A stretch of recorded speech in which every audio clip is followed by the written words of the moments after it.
Managing users' passwords is probably one of the most frustrating parts of a system administrator's job, especially when the user has passwords defined in many places for many services.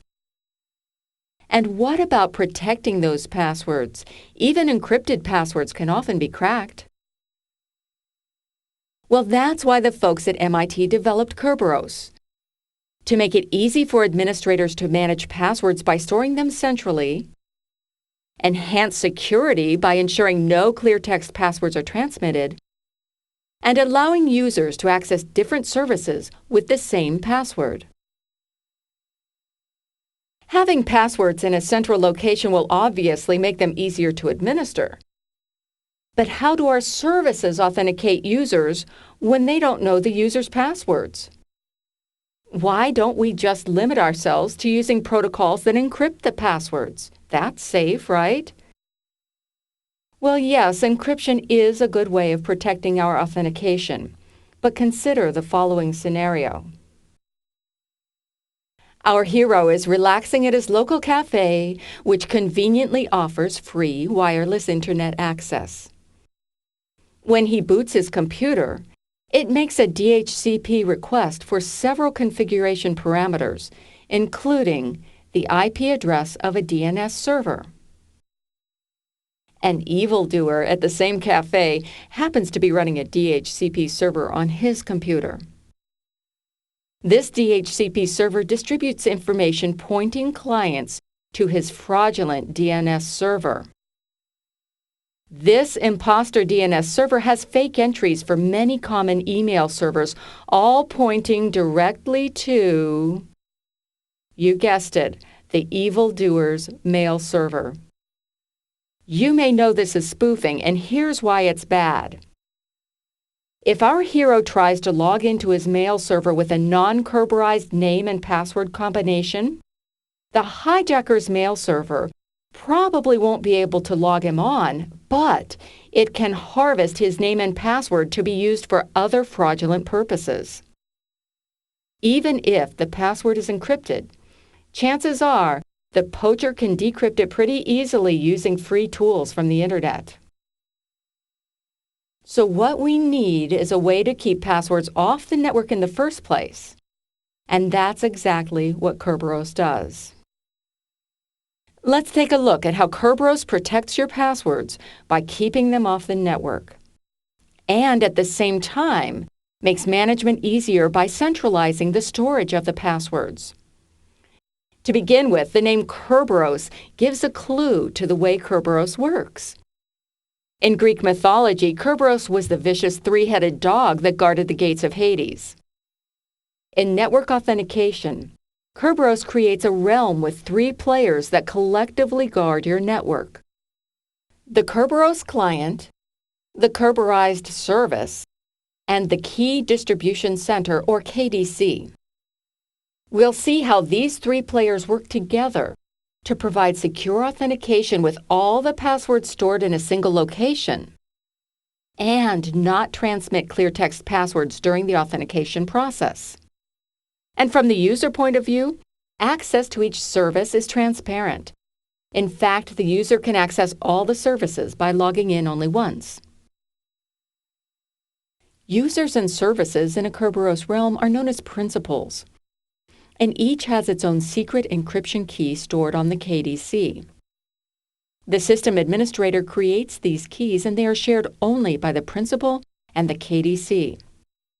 Each principal trusts that a packet encrypted with this key must come from the KDC. The KDC also has a private key that it shares with no one. This key ensures the integrity of the authentication process. Here's how it works. We'll use blue for the user's key, red for the services key, and green for the KDC's key.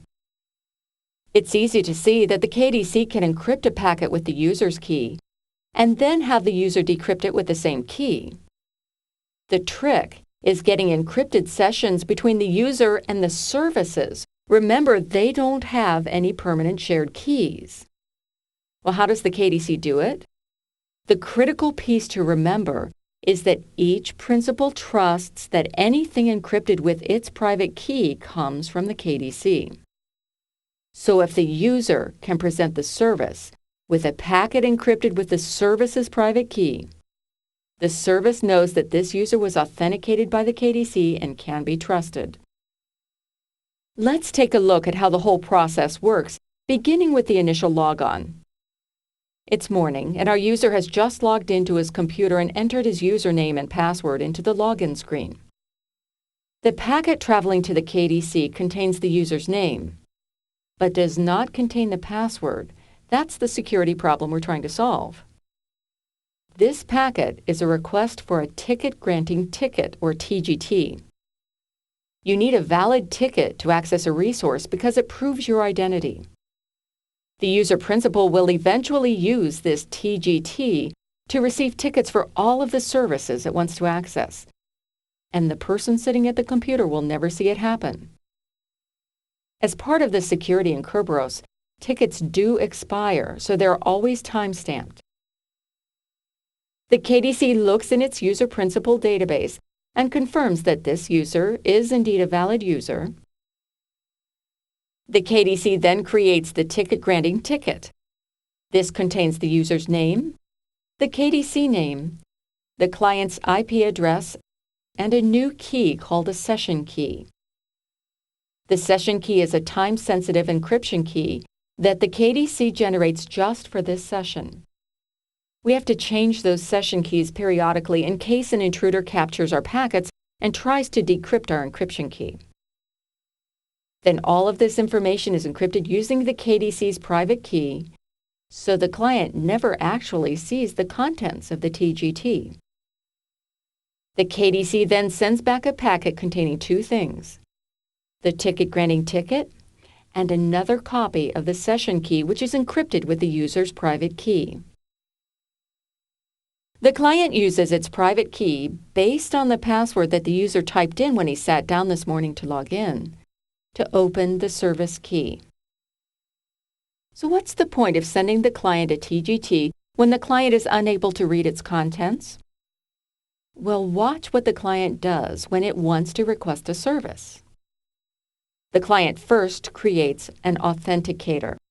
This includes the client's name, the IP address of his computer, and the time. It encrypts the authenticator with the session key it just received from the KDC. Then it creates a packet that contains the still unopened TGT, the authenticator, and the name of the requested service, and sends this packet to the KDC. When the KDC receives this packet, it can decrypt the TGT, and knowing that it can't have been falsified because it hasn't been opened, the KDC uses the TGT to check the information in the authenticator. Now that the KDC is ready to trust the identity of the user, the KDC can send a service ticket to the client.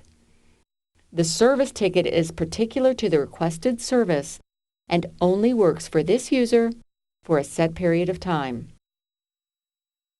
The service ticket includes the user name, the service name, the IP address from the client computer, and a new session key.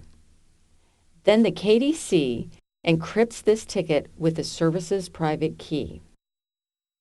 Note that the client does not have the service's private key and cannot modify the contents of this ticket. The KDC places a copy of the new session key and the service ticket into a packet and encrypts the whole thing with the first session key it shared with the user, and the KDC sends this back to the client. The client decrypts the packet and uses the new session key to encrypt a new authenticator and sends it to the service. The service uses its private key to open the service ticket and is guaranteed that the ticket came from the KDC because no one else has that key. Then it uses the new session key it finds there to open the authenticator. The service uses the information in the service ticket to verify the information in the authenticator. Now that it has verified the identity of the user, the service sends back an acknowledgement and the user is authenticated to the service. It's important to understand that at no point in this process could anybody learn the user's password, including services.